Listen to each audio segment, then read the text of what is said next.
What's up, Urban Acolyte family? My name is Prince, and I'm an Urban Acolyte, and I'm chilling in my Vader's Wrath hoodie that I just got in the mail today. I want to send a shout out to the man, the homie, Chris Ryans. Check out Teespring and check out his design, The Last Steps Take your first steps towards becoming an Urban Acolyte hoodie. I said the last steps because it's inspired by the Last Jedi poster. Shout outs to my team, Samiko doing her thing. Can't wait to get her YouTube channel, her fitness channel started in April. Sifu Ash Higgs out there in Tempe. Hopefully we're going to be doing some videos for the Real Life Jedi series at the end of February. I'll be out there, if things work out, training with him at the end of the month and making some progress towards my Real Life Jedi / Guardians of the Wills training because the ideal Urban Acolyte is Chirrut Imwe. Shout outs to the Egyptian. We'll be joking tomorrow, so I'll see you tomorrow. Anyway, this episode of Star Wars Chats, we're going to be talking about this article that I found. It's entitled The Knights of Ren Origin Revealed in Star Wars The Last Jedi. So I'm going to read this to you guys, and then I'm going to give my commentary or my thoughts / feedback. So this is by Alan Orange. And he starts out, could Darth Vader's castle on Mustafar make a return to the big screen in Star Wars The Last Jedi? That's the gist of the latest rumor, and it's the one that's been brought up quite often in the wake of Rogue One's release in theaters this past December.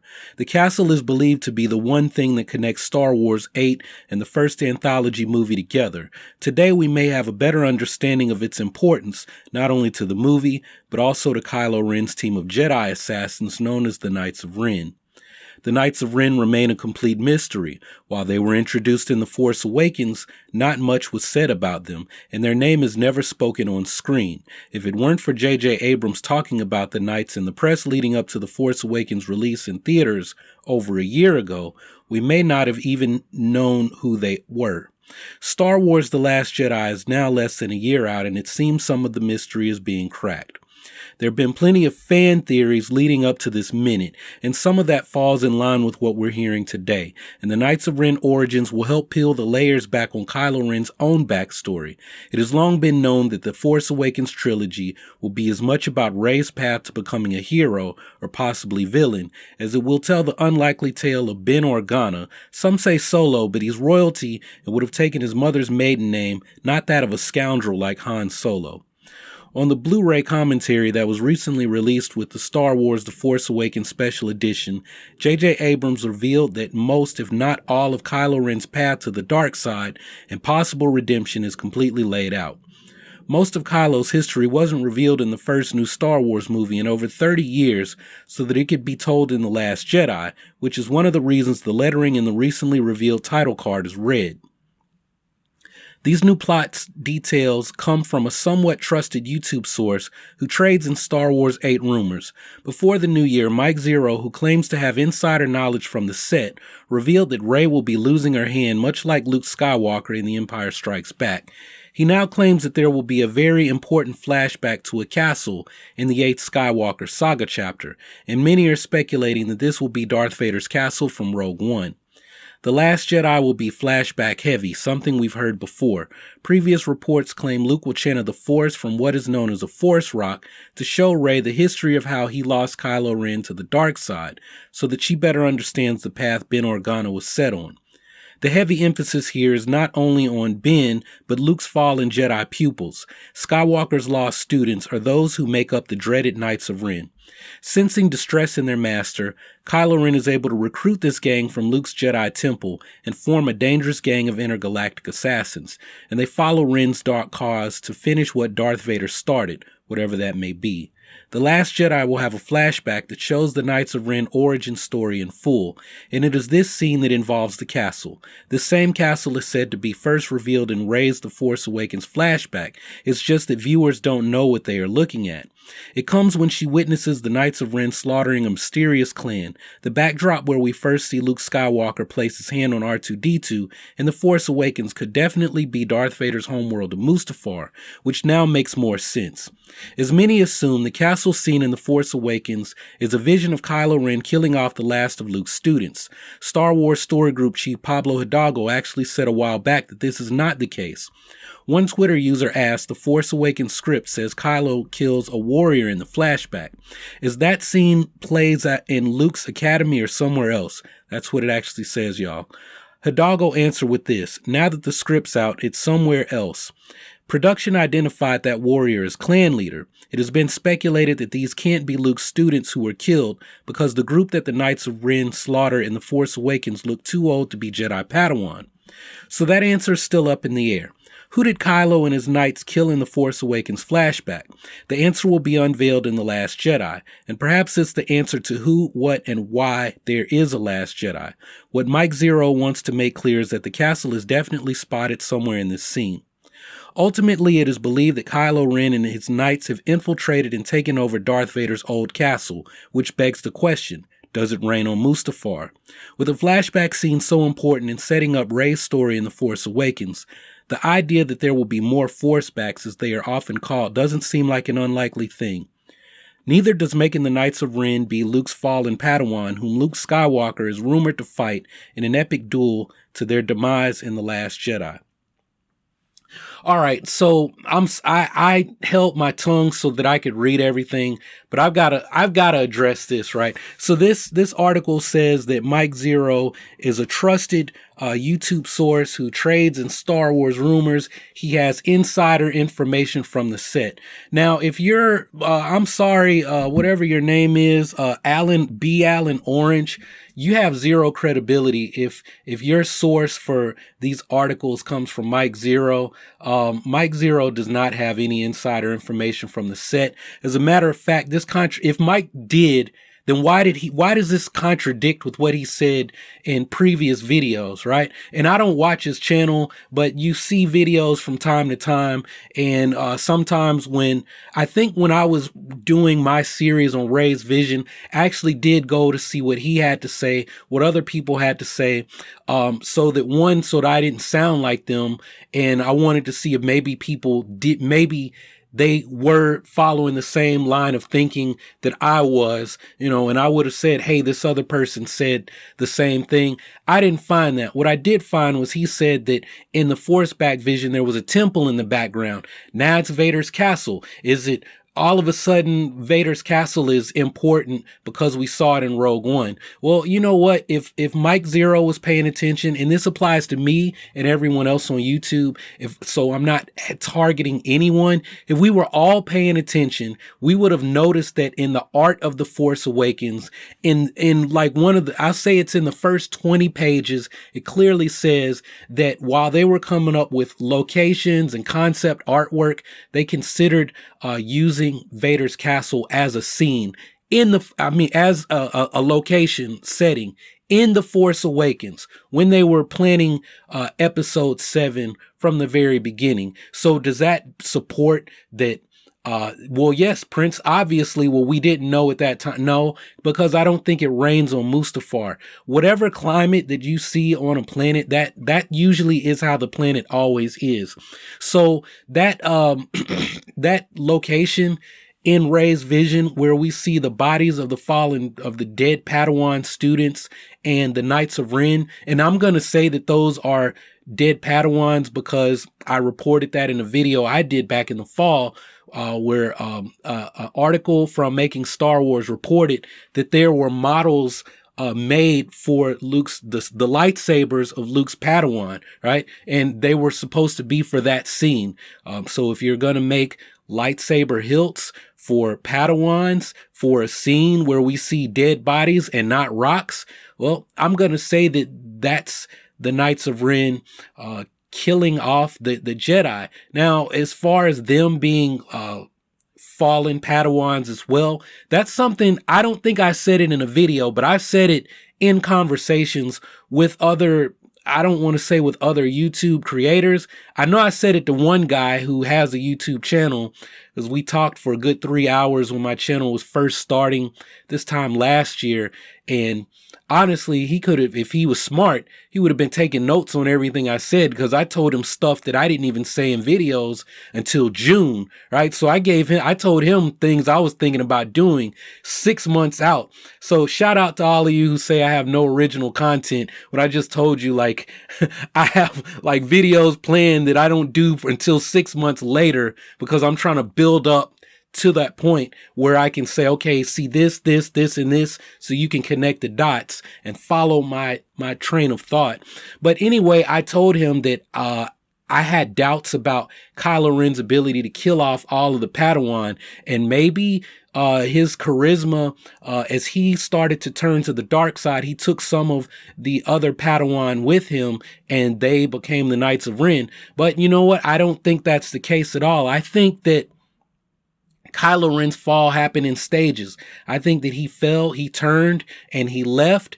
The reason I say this is because I read in The Art of the Force Awakens, they describe as they were developing the Knights of Ren and the Jedi Killer, who became Star Killer, who became the Knights of Ren, right? So there's your Star Killer in canon is Kylo Ren. Kylo Ren is Star Killer, basically. The Star Killer base, at first it was a base where the Jedi Killer would go to literally eat stars to power himself, to survive, right? He literally ate stars. So he was the Jedi Killer / the Star Killer, and that got thrown out and we got left with Kylo Ren, right? Ben Solo. I'm not going to say Ben Organa. Ben Solo. But as they were coming up with the concept of the Knights of Ren, the Force Awakens, the Art of the Force Awakens says that the Jedi Killer fell in with a gang. Now, the way I'm interpreting that right now is that he leaves, he falls in with a gang. He falls in with the Knights of Ren. His costume, his helmet is based on the design of the Knights of Ren, meaning the Knights of Ren was something that was already established. He falls in with them. They represent the mystical branch of the First Order, and we don't know much about the First Order. What we learn in Bloodline, that there were these different factions that represented the First Order, right? There was the Warriors. I can't think of the name of their name off the top of my head, right? But there was the lady who's like the assassin. She was she was an Imperial agent, like Agent Callus, I think, the ISB agent. Her brother had been one of Palpatine's the Red Guard, right? And she pretty much patterned her group on the Red Guard. They fought with the sticks that they carry, right? If you read Bloodlines, you know what I'm talking about. So we have that faction. We've got probably other factions. We've got whatever rogue group is going on that was built up, that we're seeing in the Poe Dameron comic book. Of course, that guy, that agent, whatever his name is, he's also kind of running his own little crime syndicate on the side too. And then you've got crime syndicates that are being funded by the First Order, right? So there's so much going on within the First Order that I don't feel that I don't want to say a lot of the popular YouTube channels, because I'm sure Alex has talked about them on Star Wars Explained.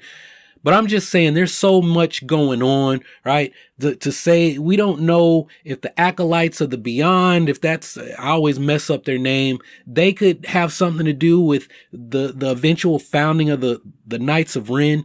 But I don't think the Knights of Ren, the origins, are going to be told in a force-back sequence, because J.J. Abrams said, I would like to do a movie on the origins of the Knights of Ren, meaning that there must be some long, deep origin that requires an 1.5 to 2 hour movie to tell, instead of a quick little vision. Maybe we'll see more of the Knights of Ren in Force-back visions, and we'll learn more about them in episode 8. But I don't agree with any of this, to be honest. I mean, to say that the Knights of Ren were fallen Jedi, that's there's some stupid person going around YouTube and people believing that shit, that Snoke is the last Jedi, right? So basically, it's like Luke Luke is the Last Jedi.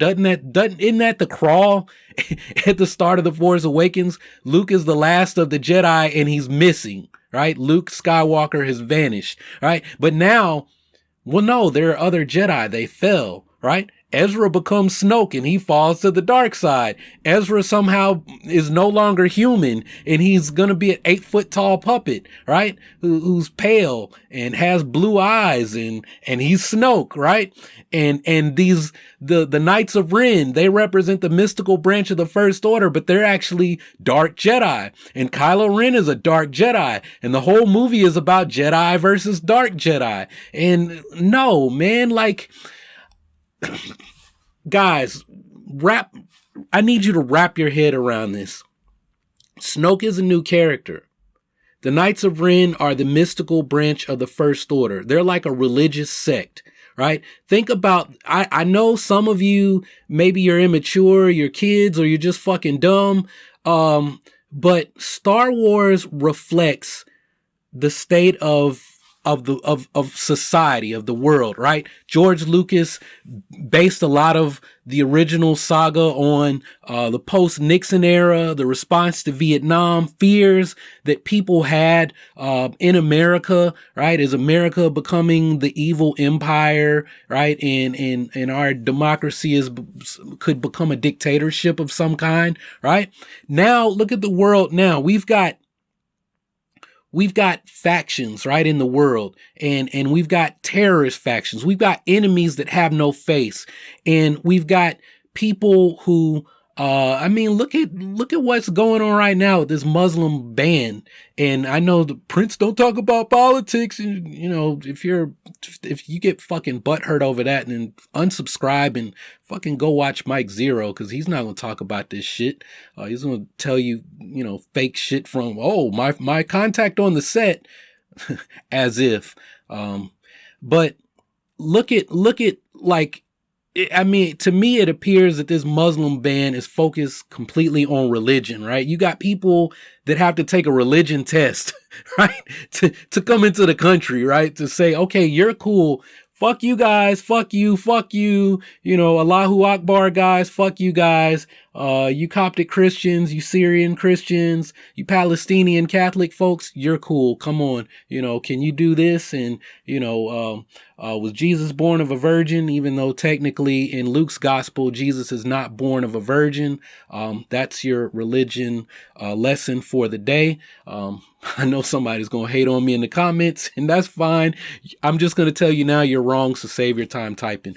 But my point is, we've got this idea of religious fanatics, religious fanaticism in Star Wars. These people that are tied to the mystical branch of the First Order, whatever Snoke's agenda is, whoever Snoke is, wherever he comes from, whatever faction he represents, you've got fanatics, and they are represented by the Knights of Ren, and they have successfully recruited Kylo Ren, the descendant of Darth Vader, to their cause. And I talked about this in another video, man. It's like if you're an urban acolyte, it's like you're the smartest, most intelligent Star Wars fans watching YouTube, and you're not going to fall for this kind of bullshit. And I'm not triggered and I'm not agitated.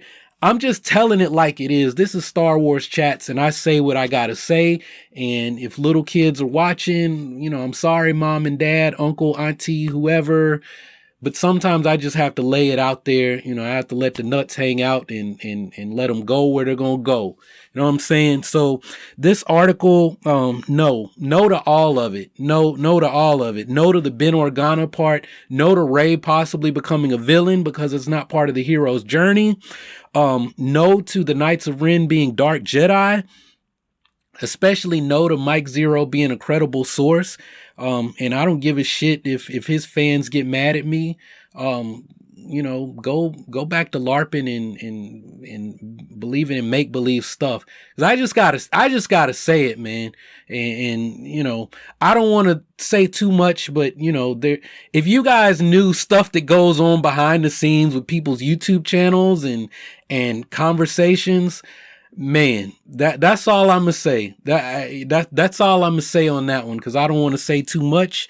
But other creators in the community, y'all know what I'm talking about, and the rest of y'all can just wonder, and y'all can just wonder what I'm talking about. I'm not gonna say anything else.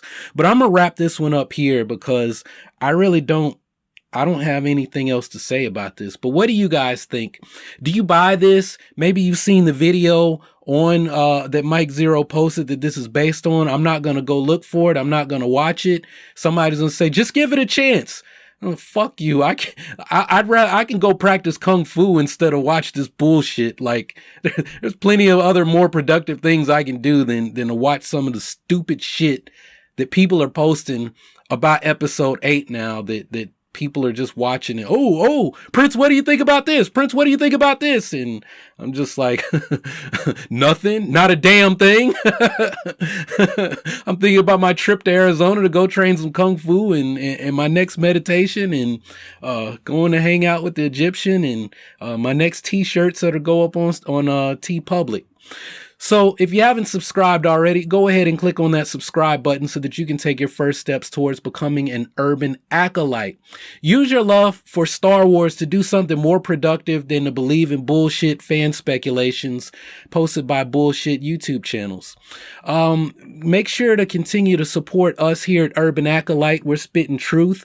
Check out the Teespring campaign and support my man Chris Ryan's artwork. Also, check out some of the other videos that we've got coming out here. We're coming hard in February.